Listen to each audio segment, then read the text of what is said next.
3 ጊዜ አዲስ አበባ የሚመላለስ ህንጻ የገነባ አንገቱ ላይ ገመድ የታነቀ ሰው ዋነኛ ተልኮ እዚህ ቀፍድዶ ሀገረ ስብከቱን ወዲያ ወዲህ እንዳይል ጠፍንጎ መያዝ ነው።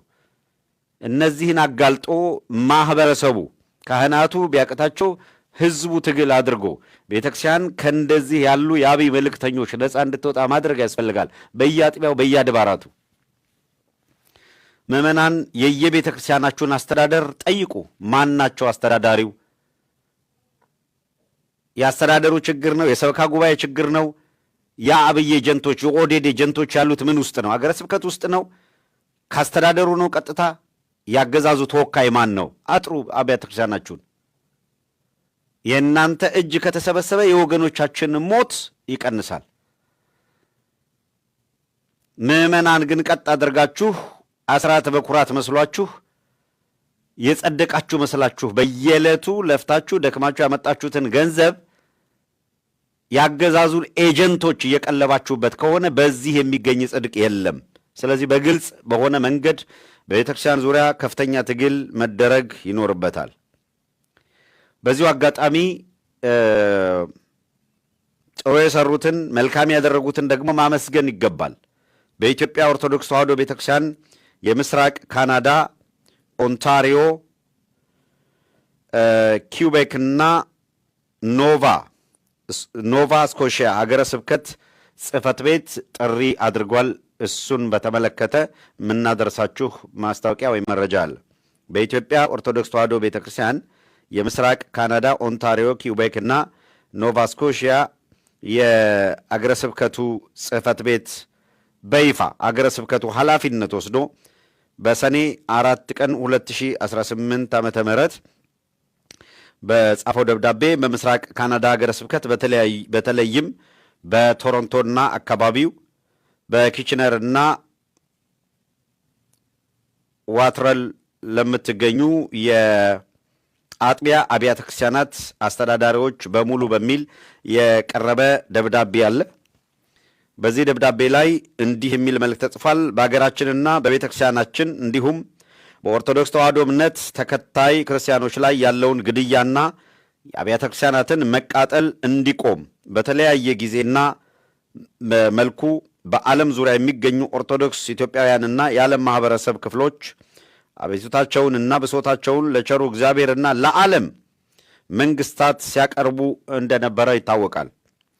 ነገር ግን ሁኔታው ከጊዜ ወደ ጊዜ ከመሻሻል ይልቅ እየከፋ በመምጣቱ በተለይም በአሁኑ ወቅት በአርሲ ኦርቶዶክሳውያን ላይ በተደጋጋሚ እየደረሰ ያለው ጭካኔ የተሞላበት ጭፍጨፋ፣ የአብያተ ክርስቲያናትን እና የምዕመናን ሀብትና ንብረት ውድመት ከግራኝ አህመድ ጥፋት እጅግ በከፋ መልኩ እየተፈጸመ በመሆኑ በሰኔ 14 ቀን 2018 ዓመተ ምህረት ወይም ጁን 21 2026 ከቀኑ 8 ሰዓት በኩዊንስ ፓርክ 2 ሰዓት ፒኤም ኩዊንስ ፓርክ ጋር የኢትዮጵያ ኮሚኒቲና የአገረ ስብከቱ አጥቢያ አብያተ ክርስቲያናት በሚያደርጉት ሰላማዊ ሰልፍ ላይ ለአጥቢያችሁ ምዕመናን ይህንን መርሃ ግብር በማሳወቅ ከላይ በተገለጸው ዕለት ቦታና ሰዓት በመገኘት እንድትሳተፉ እንገልጻለን ይላል የምስራቅ ካናዳ ሀገረ ስብከት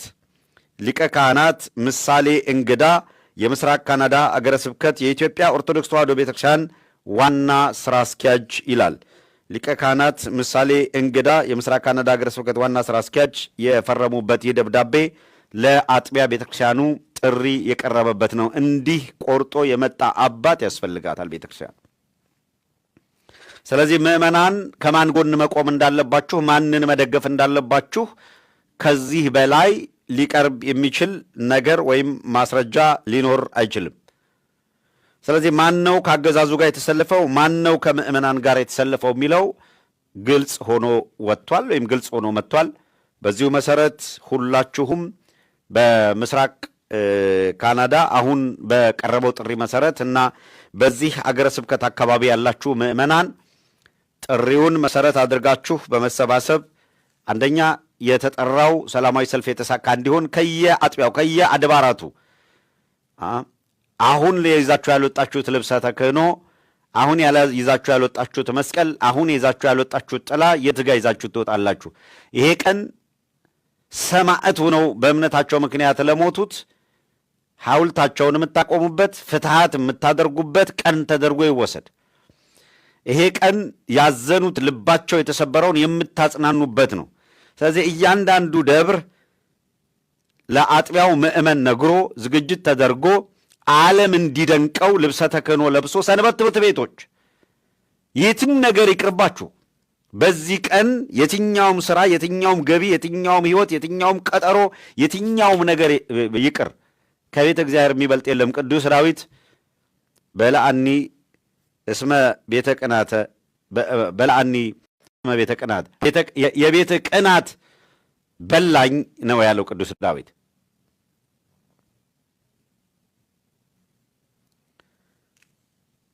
አቤቱ የቤተ ቅናት በላኝ እንዳለ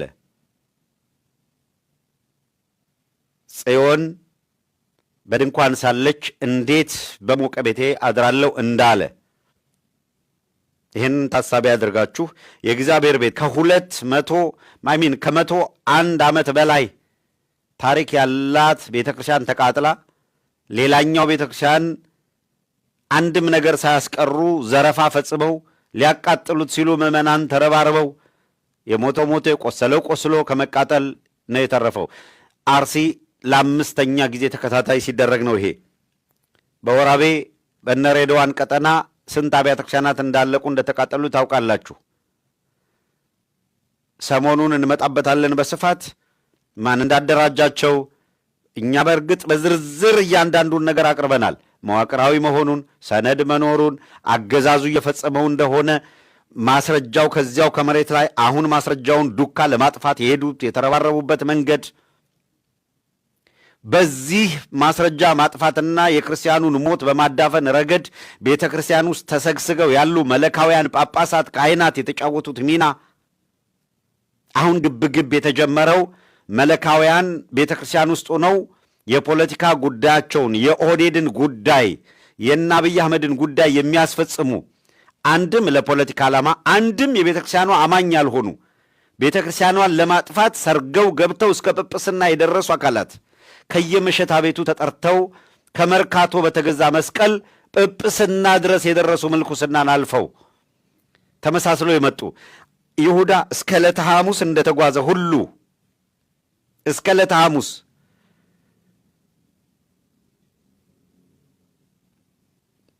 ሌሊቱ ተጋምሶ ጨለማ ለብርሃን ስፍራውን በሚለቅበት ሰዓት ነው ይሁዳ የመጨረሻውን መሳም ስሞ የመጨረሻውን አሳልፎ መስጠት ሰጥቶ የሄደው። እስከ መጨረሻው ድረስ የገሃነም ደጆች አይችሏትም የተባለች እችን ቤተ ክርስቲያን አሳልፈው እስኪሰጡ ድረስ እግዚአብሔር ቅዱሳን ሁናችሁ ሌሎችን እየቀደሳችሁ ኑሩ፣ እግዚአብሔር የመንግሥተ ሰማያት መክፈቻ በር ሰጣችኋለሁና ምዕመናን ወደ ቤተ እግዚአብሔር እንዲገቡ አድርጉ፣ ወደ ቅድስቲቷ ስፍራ እንዲመጡ አድርጉ፣ በምድር በሚሰሩት በጎነት ተምረው በማመን በኩል ተጠምቀው ልጅነት በማግኘት በኩል ኢየሱስ ክርስቶስ የእግዚአብሔር ልጅ ነው ብሎ በማመን በኩል የእግዚአብሔር መንግሥት ወራሾች እንዲሆኑ አድርጉ ብሎ ለታላቅ ሹመት የሰጣቸውን የከፈተውን የክብር በር ለሸቀጥ ማራገፊያ፣ ለንግድ፣ ለወንጀል፣ ለውንብድና የተጠቀሙ አካላት ቀላል አይደሉም። ትላንትም ዛሬም አሉ። አዲስ አይደለም። ይሄ ለቤተ ክርስቲያን ፈተናዋ አዲስ አይደለም። ነገር ግን በየዘመኑ ያሉ ምዕመናን ታግለው አላውያን ነገሥታትን አሸንፈው የክርስቲያኖች መከራ እንዲያበቃ የዲዮቅልጥያኖስ ዘመን አብቅቶ የቆስጠንጢኖስ ዘመን እንዲተካ ብዙዎች በመጋዝ ተሰንጥቀዋል፣ በዘይት ተቀቅለዋል፣ ሰውነታቸው ቆዳ እንደ ከብት ተገፏል፣ አሸዋ ውስጥ እስከ አንገታቸው ተቀብረው ከብቶች እንዲነዱባቸው ተደርገዋል፣ ተዘግዝቀው ተሰቅለዋል፣ ቀርድደው ባነሱት ቆዳቸው ላይ ጨው ነስንሰው አሰቃይተዋቸዋል፣ በድንጋይ ተወግረው ሞተዋል። ይሄ ሁሉ መከራ ተቀብለው የእግዚአብሔር ቤት እንዲቀጥል አድርገዋል። ሃይማኖት እንዲቀጥል፣ እምነት እንዲቀጥል፣ ስርዓት እንዲቀጥል፣ ዶግማ ቀኖናው እንዲቀጥል አድርገዋል። በብዙ መስዋዕትነት በእስር ማቀው ፈተና አይተው ተገርፈው ተሰቃይተው ሞተው ነው ይህንን ያቆዩት። በማሽን እየተፈጨ ሰውነታቸው